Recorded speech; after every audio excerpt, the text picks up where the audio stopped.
Nyakwara ya juang jumani adwa na nyisi ni antie county ma Kisumu kamoro ni Olas. Yodi chieng' ma kawuono wadwa puonjore kit pith mar diek. Samoro in kidhi e nyasi kata idhi e buchari kanyo tiwacho ni adwa ni ng'ad na pis machal kama, adwa ni los na nyachoma moro machal kama. Omiyo odiochieng' ma kawuono adwa romo gi japith miluongo ni Mildred Adhiambo. Nyadendi ma bende mane ene bracket mar youth manyiso ni yudhe bende sani timo maber e kit pith ma bende kawuono wadwa puonjore. Yenamura ka uthulo mar rwaki chenro mar jumani kaka pile luongani Alori nyaka Black machiegni.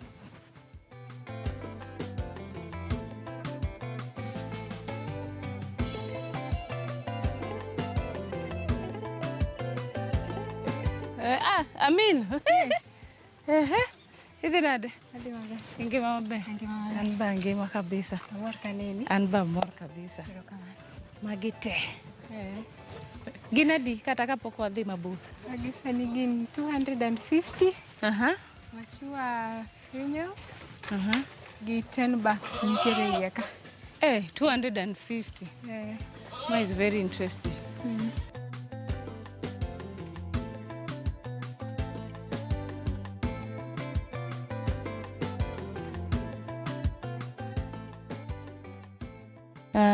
Daher ni fulri ne jopiny nyiswa nyingi kuma wantie odiochieng' ma kawuono gi gima kawuono watimo ka.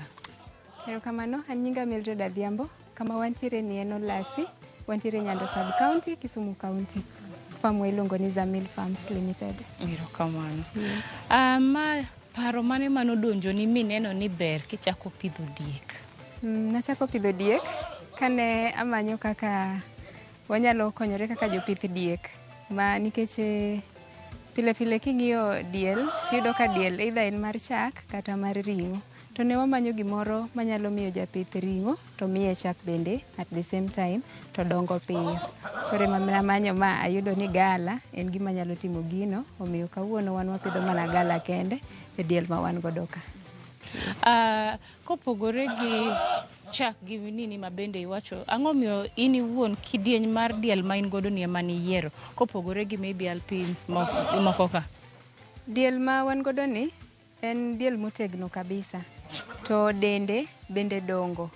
Ka odongo to dongone bende timore piyo nikech matindo tindo ma jopur pidho ga ma pile iluongo ni small East African goat. Gidongo mos kaito ring gi bende tin kaluwore gi size margi. To mae dongo piyo to dende bende yawore. Makata ka wanyalo ng'iyo sibini moro achiel tibiro yudo ka kilo ne duong' maber kabisa. Kaito rude bende ogoyo maber maonge chandruok moro amora. Koro miyo en diel maber ma japith ma yuto ne tin nyalo chako godo kabiro malo. Erokamano. To nikech iwuoye ne jal ma bende samoro digom kata her pidho diel kata diek ainagi. In iwuon isebedo kipidho gi kuom kinde marom nade, to ka nichako gi pesa machal nade kata starting capital kata diek adi ma nichako godo? Kuom ne wachako pitho higni 3 mokalo. Stock mane wachako go mokwongo ne gin 50.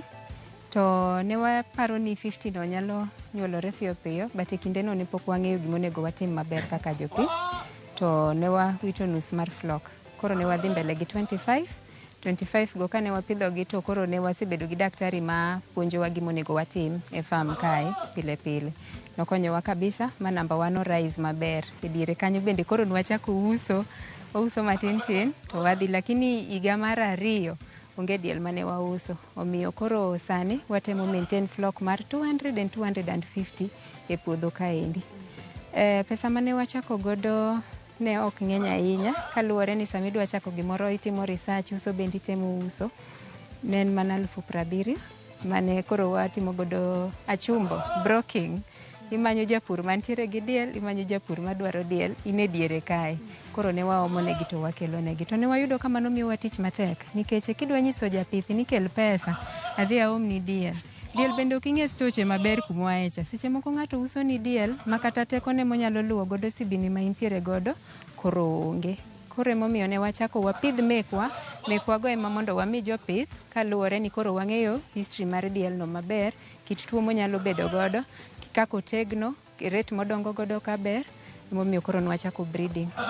Erokamano. In iwuon nigolo meki gi kanye mani chako go wachi ma flock mani yudo mar 70 ni golo gi kure?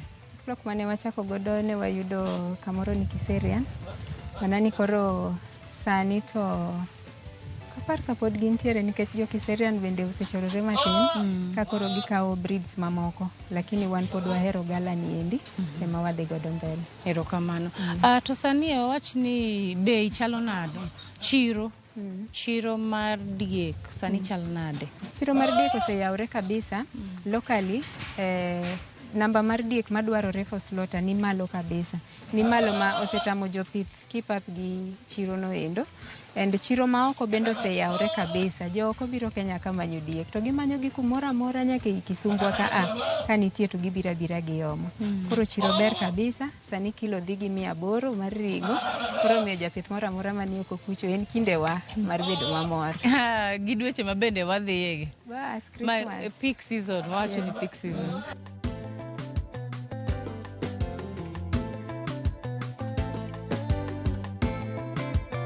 Gestation period mar diel chalo nang'o? E kinde ma diel bedo mapek en mana dweche 5 kende, ndalo 151. Yes. Gin arita mage ma in iwuon kaka japith isebedo kitimo kata iketo kama sama diel pek kata en e were to okonyore maber? E kinde ma diel pek, diel dwaro energy mang'eny e dende, koro mano watimo supplementation. Ka gia kwath kaka koro gia kwath ni to waketo ne gi chumbi moro kendo matin, ginang'o, gimodho pi bende motimo molasses matin mondo med gi energy e dendgi ma giting'o godo nikech ng'eny gi oting'o rude. Koro watemo negi kabisa mondo wachop giko. Ere kaka ng'ato nya fwenyo breed ma bende go rude? Breed kabisa mar goyo rude nyalo wuok e genetics mar diel. King'iyo familia gi kaka gibiro. To sana gima onego japith otim, japith onego bed ni pango kinde ma diel nyuole. Kizungu waluongo ni synchronization. Ma kaka wan, diek nyuolwa dwe mar 4 kod dwe mar 12. Koro kitimo mano to nyiso ni itimo gimiluongo ni focused feeding. Seche midhi miyo diel chiemo, imiye chiemo king'eyo ni kinde ni adwa ni mondo obed gi teko e dende, e kinde ni onego bedo ni luogi, e kinde ni onego bedo ni giting'o ich koro, e kinde ni emonego ginyuole. Nikech ka diek ng'eny kama to onego bedo ni ginyuol kamoro achiel mondo mi yot mar rito nyithindo. To ka ginyuol mopogore opogore, kine kako cha got koni bende got. Diel biro nyuole got koni koth go nyathi tho. Diel nyuole got koni koth go nyathi tho. To nyithindo e ohala. Koro ka wawito gi to ok ber ahinya. Momiyo waketo gi ginyuol dichiel dwe mar 4 kata dichiel dwe mar 12. Erokamano. To ang'o miyo kit ot mane nigero negi oting'ore malo matin, ok en flat kata ok en kama ni piny kabisa? Ot oting'ore malo kaluwore gi control ma watimo mar pests. Ging'eny kabisa kama diek nitiere, to gigo nyalo ywayo remo kuom diel matho ka diel ne ok tuo nikech pests aina go eko. Koro seche miting'o ot malo kama endi, to iduoko gi piny nikech seche miluoko to koro iluoko bao to bao dong' komako yath to ok gibudhe wang' bao kanyo endo.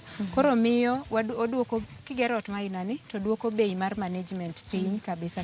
Ok iti gi yath mang'eny e luoko. Alafu koro time ni mar luoko bende inyalo luoko bang' jumbe 3, inyalo luoko bang' dwe ka onge gima rach motimore. Erokamano ahinya. To kari kae bags in go adi, dose in go adi ka?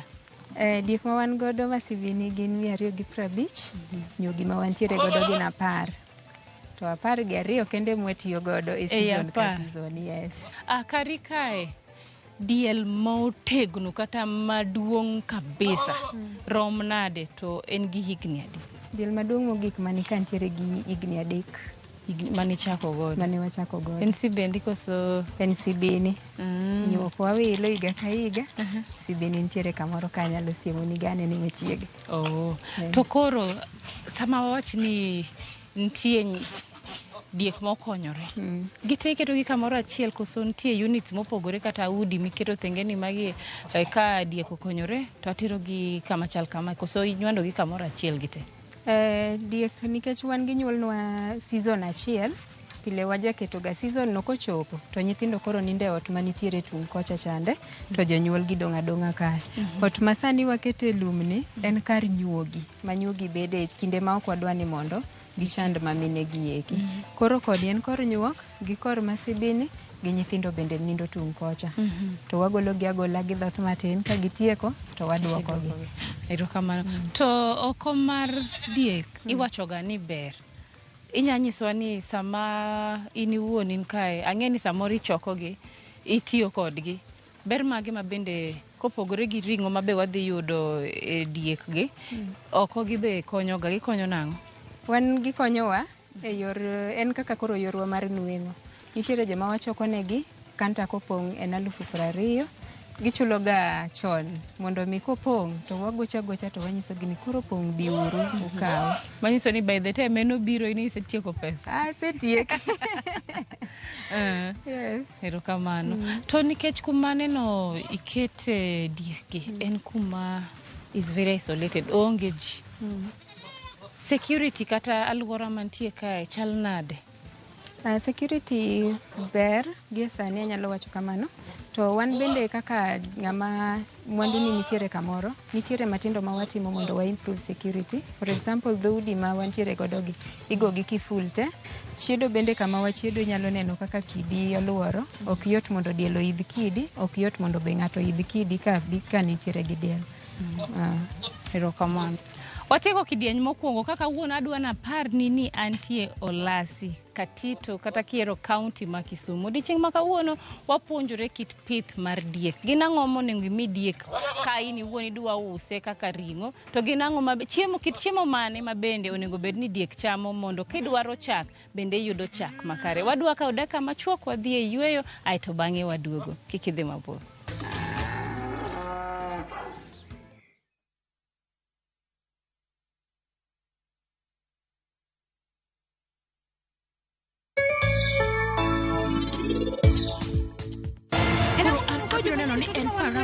Mondo samoro moro chulu tiyo kodwa marach kaka uno dwaro. Winjare. Kendo ene Wan kae winjo koko migoyo. Wan kae mondo watim na. Kiwango ya malisho nyama kadwa kata ka ena odni kata weche ohala.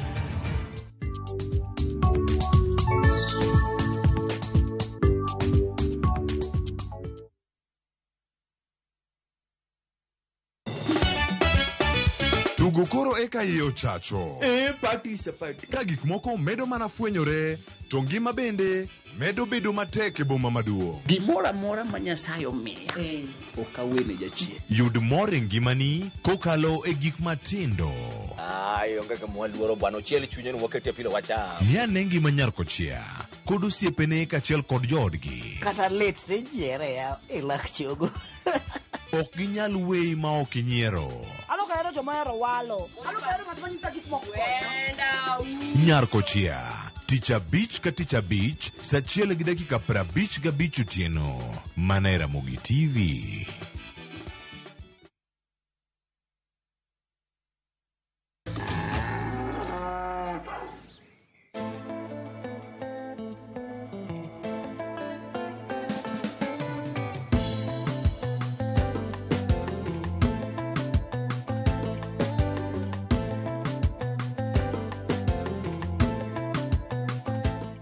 Machiegni kendo janeno marwa e kidieny mar ariyo. Kaka wuono adwa nyisi kit chiemo monego bed ni pidho diek ma in wuon in godo, mana ka ing'e maber ni ok iketo gi e dalani kanyo mondo gikonyi in wuon. Ne jo ohala kata jogo man gi gombo mar loso pesa, kit diek mating'o ni nyalo konyi kendo nyalo miyi pesa ma in wuon inyalo konyori godo gi jogi. Mae pok ochopo kata juma achiel. Amilo. Yes. Koro adwa ng'eyo. Ka dipo ni ni wuon itimo any value addition kari kae. Value addition watimo to pok wa commercialize ahinya. Kaka nawacho ni diel ni onyalo golo chak to onyalo golo ring'o. Koro kinde ma ginyuol no to wauso ga chak. Chak wauso mana ro kamano ne jogo mantiere gi nyithindo matindo, sana sana gine ma gihero chak diel kod jogo bende mantiere gi conditions mamoko mag del. Wawach ni e kinde ma un gi diek ma bende sani udhodho kata ma uso chak lita achiel uso gi pesa di? Chak lita achiel uso $200, lakini ka ng'ato kawo 5 liters ka dhi mbele to bei dok piny matin. Ang'o miyo bech chak ni malo kamano? Bech chak ni malo kaluwore gi nutritional value ma chak diel ni godo. Chak diel en gima konyo dend dhano kabisa, omiyo ji mang'eny koro ohere. demand gi supply kosedonjo kamano to bei koro kanyo mochope e chiro. Erokamano. Wach moro kendo ma daher ng'eyo kata puonj ma inyalo nyisowa kata inyalo jiwo jalno ma bende samoro nigi gombo mar pidho diek. Ang'o ma ng'ato nyaka ng'i kata ang'o ma ng'ato nyaka bed godo ne ng'at ma dwa chako? Gima japith nyaka bet godo e seche modwa chako pith en chiemb jamni. Pile pile igoga wang'i e bungu kamae tineno ka bungu ni oromo, lakini ok en kamano. Jamni mondo mi ginyuolre maber, gi multiply maber nyaka giyud chiemo moromo. Koro japith ka japith kapok ikelo stock, rang chiemo mondo ine ka chiemo oromo. Mar ariyo en biosecurity, kama jambi dhi bede. Bende en kama ber, bende en kama kata kionge tiwinjo ka chunyi nigi kwe. Ni kawuono to giga onindo kama safe. Koro mano nyiso ni nyaka iger ot maber. Ot migero bende onego bed ot makonyi control ticks, okuodo gi fleas, kikun. Nikech kikun go eko hatarisha ngima diek kabisa moingo tuoche mamoko. Kaka nawacho ni diege gi gin diege motegno kabisa ma kinyalo deworm to iluoko gi itika tich mari e higa. Iluoko gi bang' kinde marom nade? Gie sani wan waluoko diriyo e dwe ka dwe, pile ka pile bang' jumbe ariyo kamano. Watimo kamano nikech namba wa koro dhi malo, to seche moko yudo ka iluoko to kiluoko maber ahinya, koro kinuoyo to konyo. Erokamano. Gin midhiero mage kata challenges mage ma in iwuon kaka sani inya wacho ni sekale chakre ichak pidho diek higni 3 mokalo? Challenge ma waseyudo kabisa en veterinary service. Ineno kaka structure mar sirikal gi veterinary extension service sana tin kabisa. Koro yudo ka japith in ng'ama nyaka koro ti gi pesa eki yud services gieki, to ja veterinary ma private bende beche ni malo matin. Koro yudo ka jopith mang'eny ok othoro tiyo gi jo veterinary nikech bechgi ni malo. Koro kanyo kende ma shida nyalo bete. To bende ndalo moko nitiere ma surveillance mar tuo ni piny kabisa mar cheko tuo mar jamni. Koro nyalo yudo ka tuo osewuok, chiro pod dhi mbele. Koro yudo ka ng'amoa chiro, ng'amoduogo tuo kere akeya ka ae gima tin makane sirikal nyalo keto surveillance malo to nyalo konyo. Kaeto bende kuma ginyalo ripote pod onge, ka ginyalo miyo walaini ng'ato nyalo gocho tiwacha wacha ni antiere gi tuo makama e kara. To mano koro wanyalo konyore kabisa kaka jopith nikech wabiro ng'eyo kit tuo mowuok koni kod kocha, to wang'eyo kuma diek onego lu. Wawach ni akia ka in iwuon in open mar keto karika obed kaka kar tiegruok. To ka dipo ni in gi paro ainano, ben gima iseparo kata odiochieng' achiel ni nyawacho ni oyo kuma aneno ka chopo ni higni 2-5 mabiro, aneno ka expansion madhi bedo nini kae dhi bedo na maduong' kabisa, to daher ni jomoko bende obi oyud tiegruok kata puonj karaka. Mano gima wasehero timo kabisa, kendo e kinde ni watimo ga tiegruok ne jopith makore ka dwa chako. Wakonyo gi loso business plan, wakonyo gi loso farm layout kaka dhi bedo, supplies bende watimo negi e kinde ma wauso e higa ka higa. To koro mbele to de waher timo tiegruok ne jopuonjre mang'eny, to kata mana colleges bende wanyalo hero partner godo mondo mi ka gintiere gi jopuonjre manyalo biro konyowa e season moro, to ber wan bende ka wan gi chance mar konyo jopuonjre gi, to koro watiyo atiya partnership maber.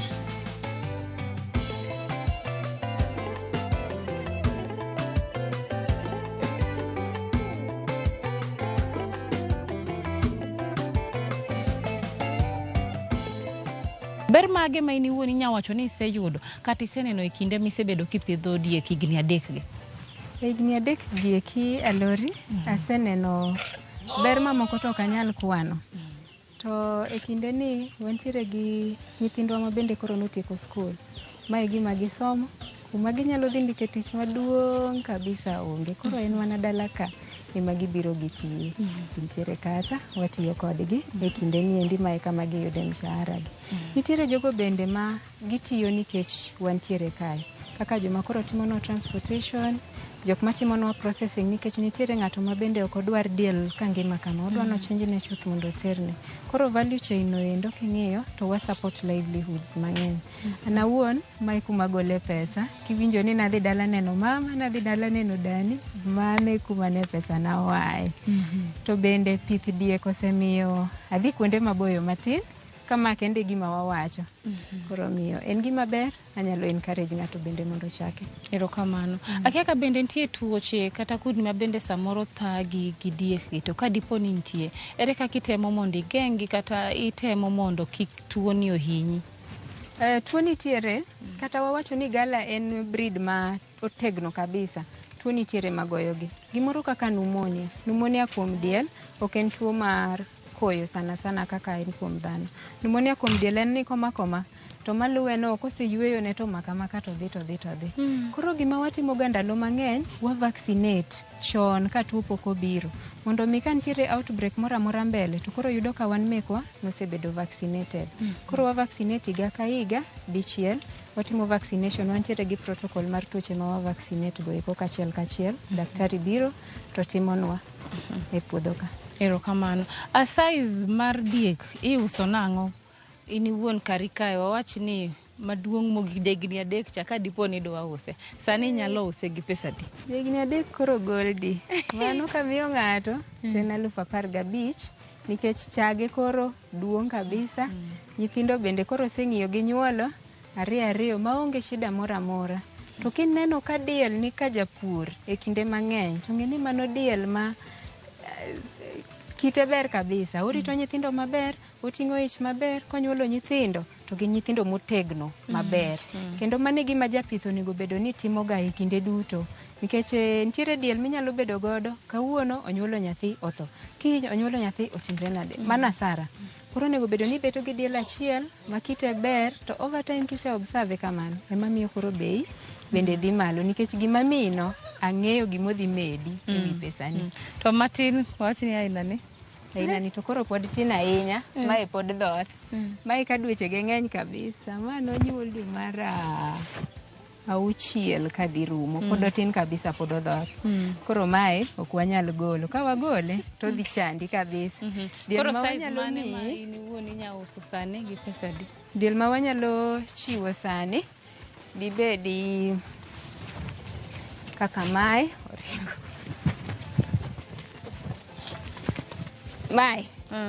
Mae oseromo higa.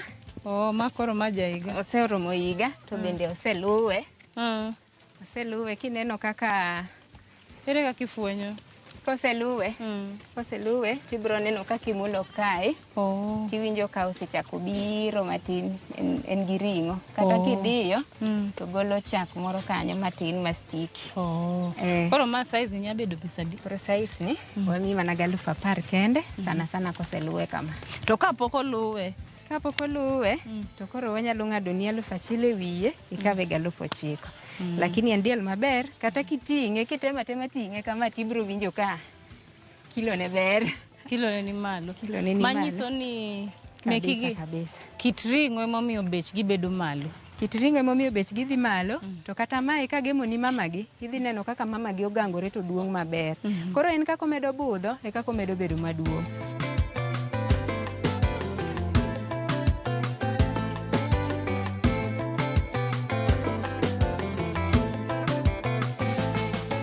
Daher ng'eyo ni gichamo chiemo marom nade, to gin in iwuon ipidhogi kose igonyogi ga gidhi gimanyo chiemo kendgi? Kae sana chunywa to gombo ni watim gimiluongo ni free range. Wagol gi gidhi gichiem to giduogi. Mak mana ni waelewa ni ndalo ma diel koro pek, nitiere supplementation monego watimne, emomiyo wapidho ogada malo kucho, to kata lum bende wakano ka. Nimar ka ndalo nochopo to koro wanyalo supplement chiembgi. To mana kaluwore gi season ma wantiere. Lakini kuma wantiere sani e plandwa en free range. Emomiyo wabiro kuma ji onge makoro wanyalo kwaye maber. In iwuon inya wacho ni ma ohala ma nigi yuto koso ng'ato kodonje to dhi lal? Ohala nitiere gi yuto. Mak mana ni sama idonje, ket mpango ni maber. Makoro ing'eyo chieng' ma diel nyuole, chieng' ma kakirito nyithindo, chieng' miuse nyithindo bende ing'eyo. Mpango no ema koro loso ohala. Ohala yenyewe to ber kabisa, nikech diendi maduong' in godo, nyathine bende in go, maduong' cha bedo kumedi nyathi moro, nyathine bende medi nyathi moro ka higa pok orumo. In iwuon in gi kuma iterogie kata slaughterhouse, koso ng'ato koseng'iyo to koro okidwa neno, okidwa ng'eyo kaka odwa dhi deal gi diekgi? Nitiere kuonde ma waterogie, nitiere jogo mohero ni ginyiew diel kama, lakini ok odwar nene kongima. Koro mano wanyalo dhi slaughterhouse katito kacha to wachinjo negi to wakete cooler box titero negi. Watero gi slaughterhouse nikech kanye minyalo time gimoro amora maler e yo maber ma sirikal oyiego. Koro kanye ma wasetieko to wakowo negi, lakini ka wadhi mbele de waher bedo gi slaughterhouse ma marwa ma koro inalori ka nidwa chamo ring'o tichomo Zamil Butchery dichiel. Yes. Erokamano. To jo customers gi kata clients gi thoth gi inyawacho ni gin katito kende koso nitie nyaka jomani mabor gi kae? Customer wa ama bor kabisa kaluwore ni watimo marketing gi Facebook, social media te. Koro customer wa moko ya Busia, moko ya Migori, moko wa kata mana Nairobi to bira nyaka koni nikech ging'eyo ni diel mani ka en diel mwapidho, diel monyuol ka, diel ma wang'eyo history mare chakre nyuol mare nyaka kamugike ma wauso ni godo no. Yes. Ne jal maneno chenro dichieng' ma kawuono to samoro daher no tudre kodi, ere kaka inyayudi? Wayudore social media kaka Zamil Farms Limited, Facebook wantiere Zamil Farms, Instagram Zamil Farms, Twitter Zamil Farms and TikTok Zamil Farms Limited.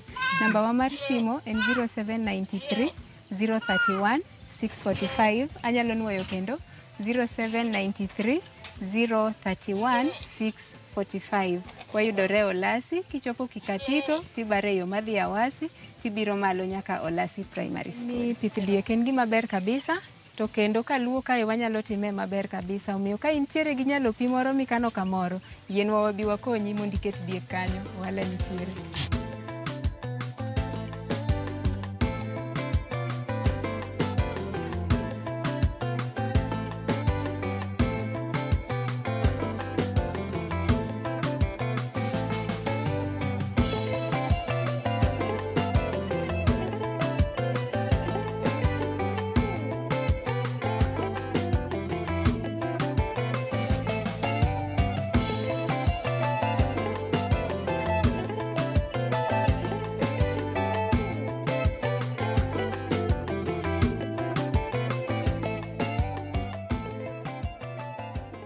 Odiochieng' ma kawuono nyaka Ramogi Ajwang' ne wawuoyo e kit pith mar diek. Diek mena ting'o ni an bende nyadendi ni ogwedha godo ma kawuono ni wan gi diek ma bende osemi nying mar Alori. Achiel kuom gigo bende ma daher ni ng'e kuom diek en niya, iwacho ni ginyalo dak e kinde ma bende rom gi guok, ginyalo dak higni 9. Mar ariyo iwacho ni chak mar diek en chak maber ahinya kendo iwacho ni allergies mang'eny bende onge godo. Ne jalno maber samoro deher pidho diek, gimonego ing'e kuom diek en niya, ok gin gik mohero pi. Kumoro amora mantie pi ibro neno ka diek chikore. In kaka japur samoro diher ni mondo wabi walimi, inyalo tiyo gi email marwa mar purgiohala@royalmedia.co.ke kata inyalo oronwa ote machuok kitiyo gi SMS namba marwa ma en 23 kata inyalo yude e mbui kitiyo gi nyinga mar Lorino Mondi, mano Facebook page na kata TikTok account namba na ma en Alori nyaka Black. Karuotho yie wachak warom juma manyien. Luonga ni Alori nyaka Black. Oriti uru.